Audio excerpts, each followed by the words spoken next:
What is going on, guys? Bruin Steel here, and welcome back to another WWE broadcast. I'm your host, Bruin Steel, and today we are recapping the Friday Night Smackdown that took place January 24th, 2025, and it took place in Austin, Texas. And next Saturday is the Royal Rumble, so Royal Rumble is coming up soon, and I can't wait. I'm joined by Canadian Yorker. How's it going tonight?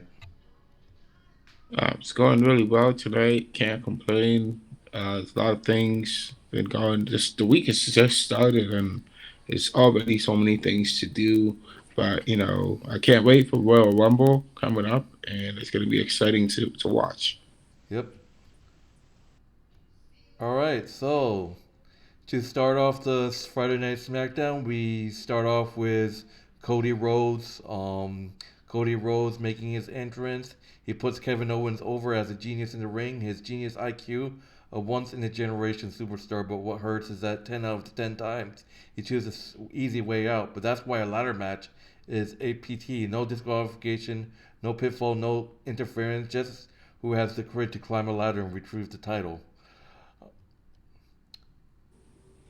If he said Cody Rhodes Yeah, said if he could look Kevin Owens in the eye right now, he said, "Yeah, maybe he smiles and shakes hands and appears to be a good guy because that's who he's trying to be. Don't forget, he beat Gunther, he beat Roman Reigns. He's the grandson of the Plunger, who is also a study of Randy Orton.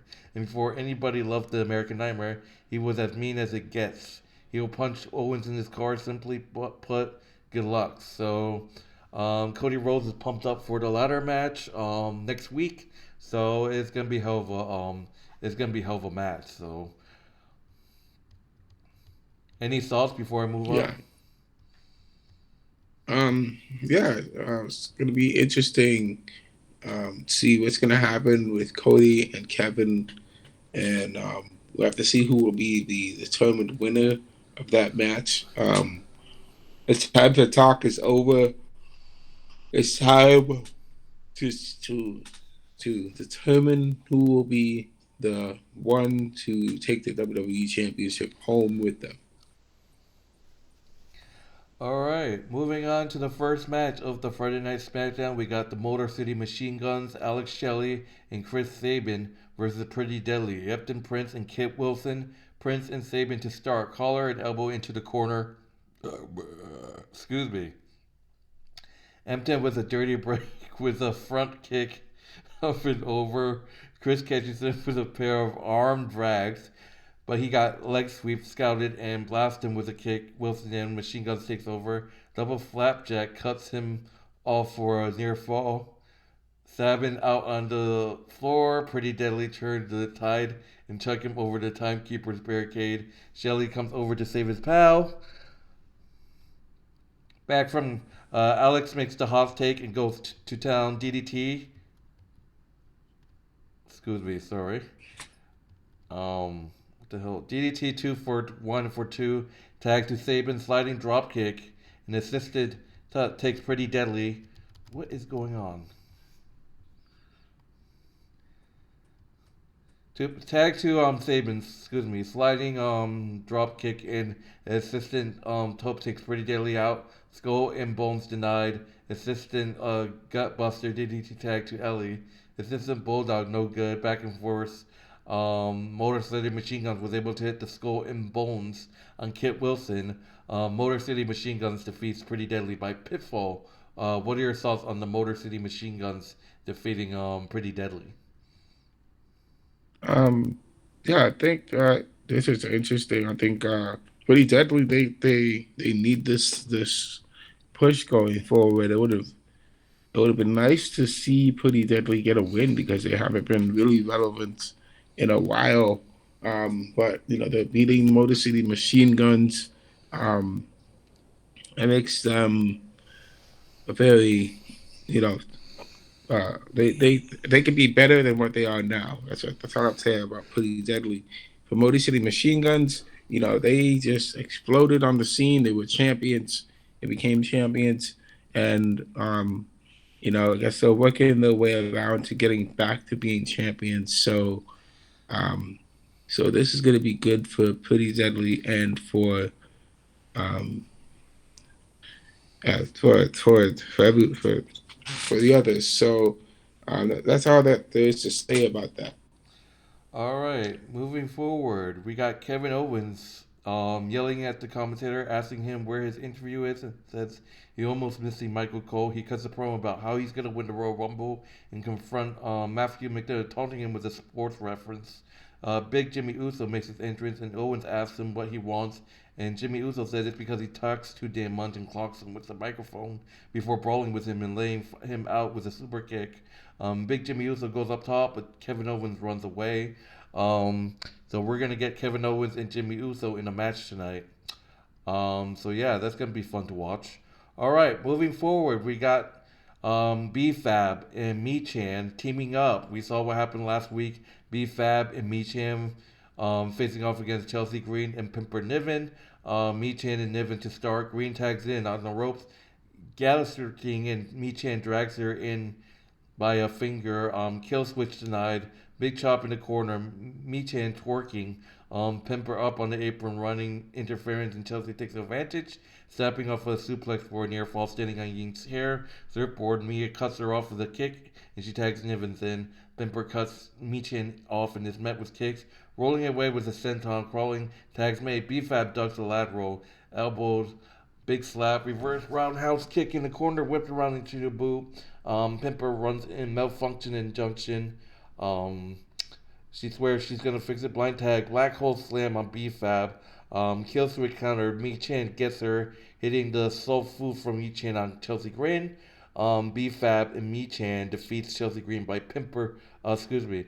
B-Fab and Mi Chan defeat Chelsea Green and Pimper Nivens by pitfall. So yeah, once again, Chelsea Green is champion and she's losing matches. So that's just how it shows you how pathetic she is. Yeah, I have nothing else to say. What are your thoughts on B-Fab and Michan defeating Chelsea Green and Pippa Nivens? Yeah, that's a great win for B-Fab and Chelsea Green. Finally, uh, B-Fab and Mission are getting some shine, and this is great for them.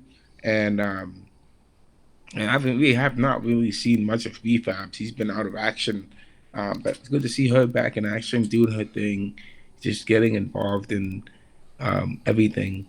Now for Chelsea Green, she is a champion, of course. Piper Nivens, she hasn't really done much either.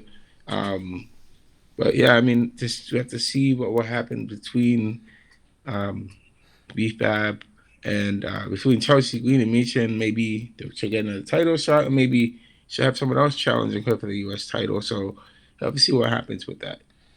All right.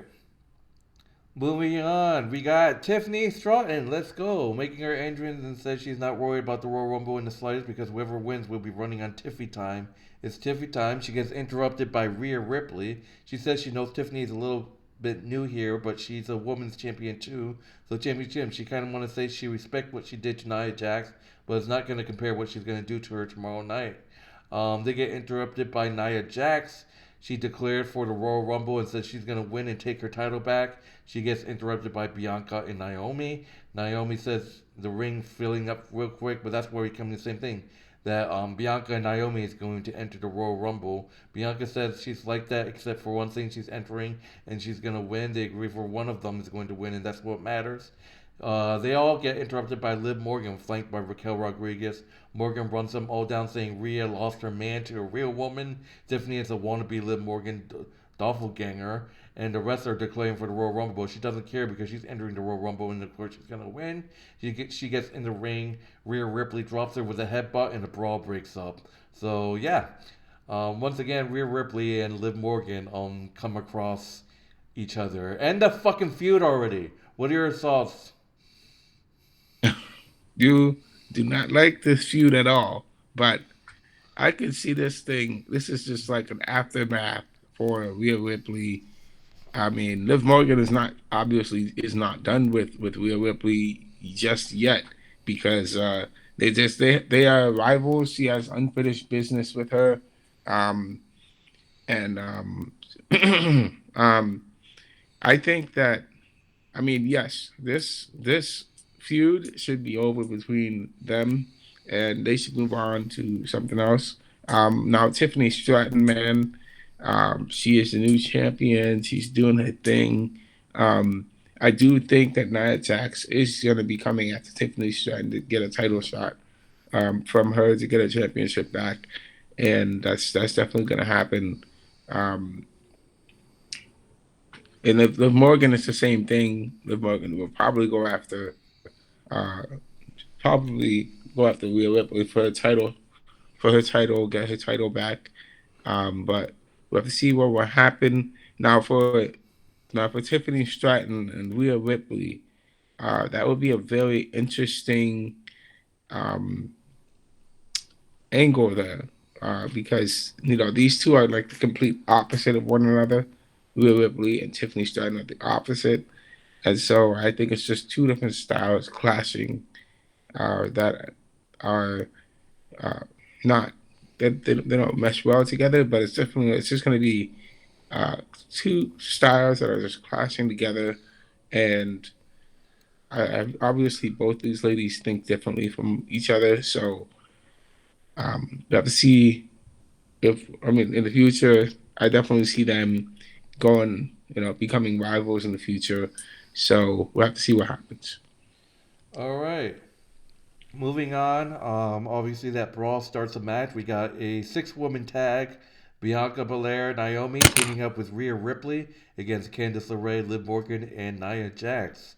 Rhea Ripley and Candice LeRae to start. Rhea was a delayed vertical quick tags to the tag champions, double drop kicks us up an air fall. Liv tags in double whip, double hip toss, stereo moonsault, leg drop combination, but Morgan kicks out. Belair stacks her up in the corner. Mounted punches, but Jax tags in and takes control. Naomi is on the wrong side of town, and the heels work her over. Kicks Ahoy up on the second. X Factor takes LeRae out of the pass and is clear. Out tag to Rhea. Elbows on Morgan. Rip cord super kick sets up the back suplex facebuster sliding kick. Um, Liv on Rhea's back like a spider monkey, but Rhea Ripley rip ties her into Jax. Boot knocks Raquel off the apron. Candice with a code breaker in the rope. Bianca gets Ray up, but Liv is ready. Liv Morgan with a crucifix pin on Bianca Belair. So Candice LeRae, Liv Morgan, and Nia Jax getting a big win over Rhea Ripley, Bianca, and Naomi, thanks to a Liv Morgan crucifix pin on Bianca. So Liv Morgan pinning Bianca. Wow. So yeah, what are your thoughts on Candice, Liv, Nia getting the win over Bianca, Naomi, and Rhea? Oh man, that is quite impressive. The fact that I think they Liv Morgan, Nia Jax lost at Backlash. It was they faced that super team of Bianca, Rhea Ripley, and the man. They faced that super team there, and um, they won against Nia and Liv Morgan. But now it seems the tables have turned. Liv Morgan and Nia Jax are getting the win against them. I really like that. The fact that we can have this faction here. We have the faction of Bianca, Liv, teaming up together and and taking on the other side. And so um, this just makes things more interesting going forward. And we'll have to see what happens with that.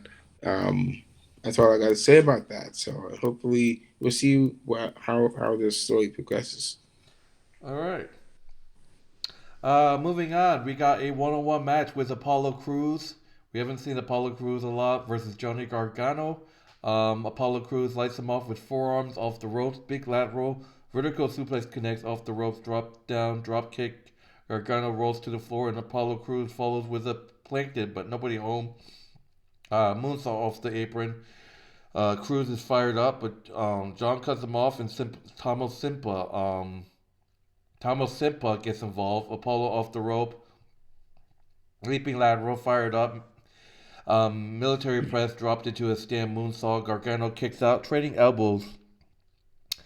Johnny passes him to the floor, and Tom nails him with a cheap shot and throws him back inside. Motor City machine guns come down Cruz roll him up. Apollo Cruz defeats Johnny Gargano by with a school.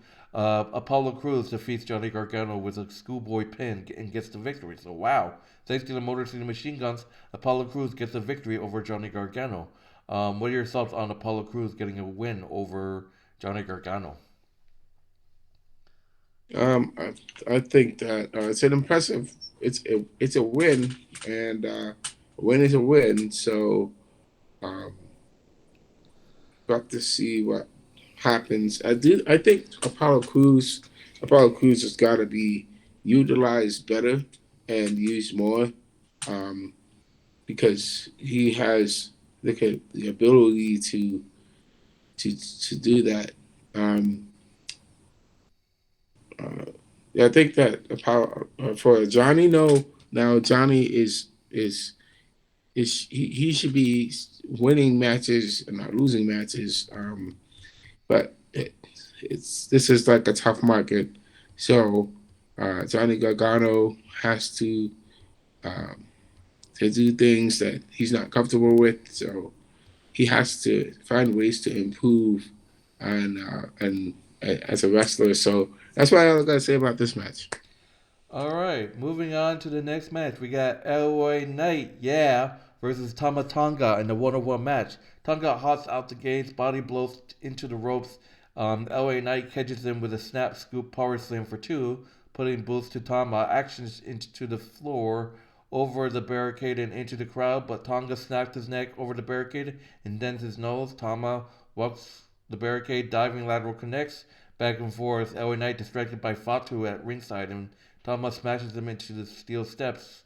LA Knight with a near fall, back and forth, whip reverse, big knee from Tonga, knocking Tama to the floor. Knight throws him back in, trying to get him up with a backbreaker rack. Tonga slips out, jumping DDT so close, up in the turnbuckles, back and forth. LA Knight knocks him down, diving elbow connects. Stalking after Jacob Fatu gets on the apron to block the BFT. LA Knight kicks out of the schoolboy and grabs the 3-1 face lock. LA Knight hitting the BFT. LA Knight defeats Tama Tonga with the BFT. Post match, Fatu picks Knight up and Samoan drops him over the announce table. Braun Strowman comes down and squares off with Fatu as Holy Shit chance gets censored by yeah, that was funny. Tama running interference. Jacob charged in, but Braun sidesteps and throws him to the floor. So yeah, LA Knight defeats Tama Tonga, but Braun Strowman squaring off with Jacob Fatu. So what are your thoughts on LA Knight defeating Tama Tonga?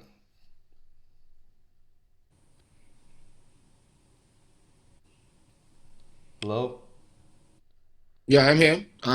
So LA Knight defeats Tama Tonga, and this is a great win for LA Knight, because I think every time he's just been getting interferences from the bloodline who has just been targeting him, and we'll have to see what happens with that. But Tama Tonga, man, I don't understand what is going on with the Tongas. The Tongas keep either winning matches or losing matches, and I want to see the Tongas actually win. Why aren't they winning these matches that they're in? Because they could be better than they are.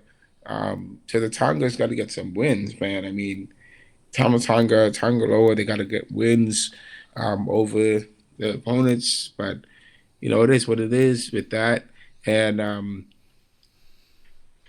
we'll have to see how things are going forward with the Tongas. I know the Tongas are still kind of wrapped up in the bloodline business storyline, but I know sometimes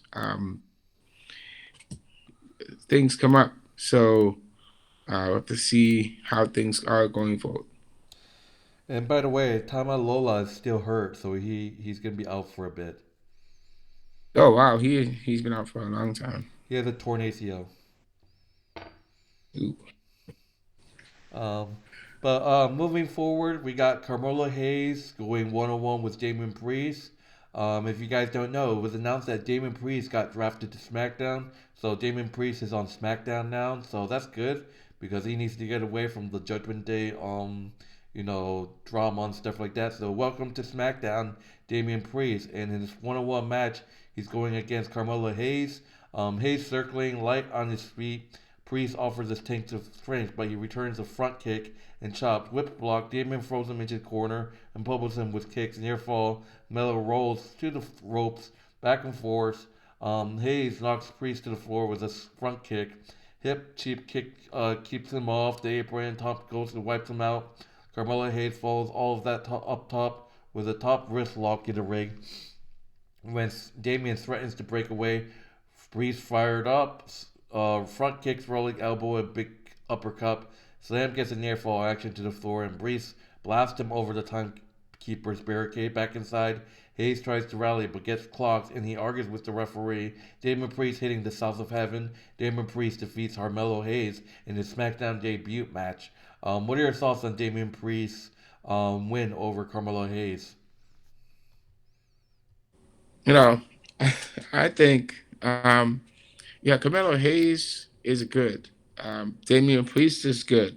Um, Damian Priest won against Carmelo Hayes, and I know his size is not everything, but I do think that Carmelo Hayes will be a really good opponent for Damian Priest and help Damian Priest to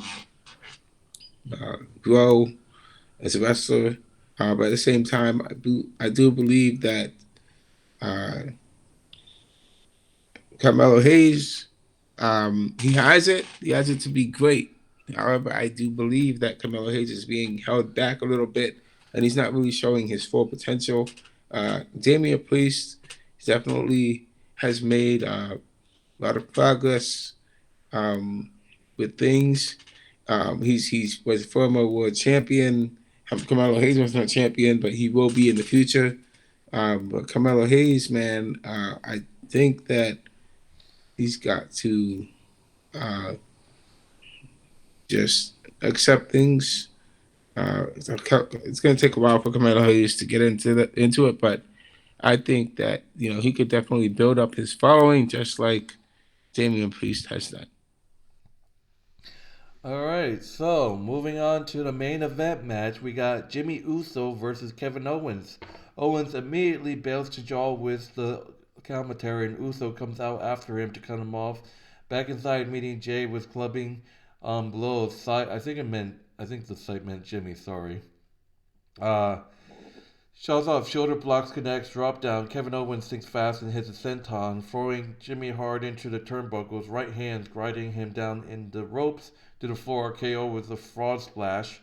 Owens with a head of steam up top. Uso cuts him off. The Mullen drop from the near fall. Super kick. Still no KO turning around, waiting for him to get up. Kick to the gut. Center blocked. Kick blocked, trading super kicks. Big Jimmy Fish flops into cover. Nope. Off the top rope, nobody hold. Owen with a super kick floats over the powerbomb. Uso with another super kick and another near fall. Kick to the gut, block the stunner off the rope. Spear back up top. Kevin Owens pulls him down, throws him hard into the poles off the ropes. Kevin Owens hitting the pop up powerbomb. Kevin Owens defeats Jimmy Uso by pinfall. Post match, Cody Rhodes rushes to the ring and beats Kevin down. Kevin tries to stabilize, but Cody stays on him and stops the Powerbomb mud hole. KO with some punches, but Rhodes throw him out of the ring. They keep brawling, ending the segment. So bad blood, between Kevin Owens and Cody Rhodes after the match. Kevin Owens defeats Jimmy Uso. What are your thoughts? My thoughts are that Kevin Owens and Cody Rhodes' story is going to end, maybe not end after this match. Um, I would probably see Kevin Owens getting the pathway to the belt and winning it against Cody Rhodes, but I don't think it will happen this year because there's a lot of uh, things that have to be worked out. So um, I think uh, Kevin Owens, Cody Rhodes, he continually needs to have a makeover for himself done because he cannot allow himself to be getting stale. So he has to keep on trying to improve himself inside the ring, and when he's outside the ring, just make sure he does what he has to do. Alright, so that would do it for Friday Night SmackDown. Thank you guys for watching. My name is Bruin Sales, this is Kenny Yorker. And in terms of our grading of the show, this show was okay, I guess. It wasn't exciting, so I'm going to give this show a B+. plus. How about you? I'm gonna give it a B. B? Alright. But yeah, that would do it, guys. Thank you guys for watching. Make sure to like, subscribe, check out Canadian Yorker's YouTube channel. The link will be in the description, as well as our WWE Wrestling Bros channel. That link will be in the description as well. But anyways, see you guys later, and see you guys in the next broadcast. Take it easy, enjoy the rest of your night, and yeah, see you later. Good night.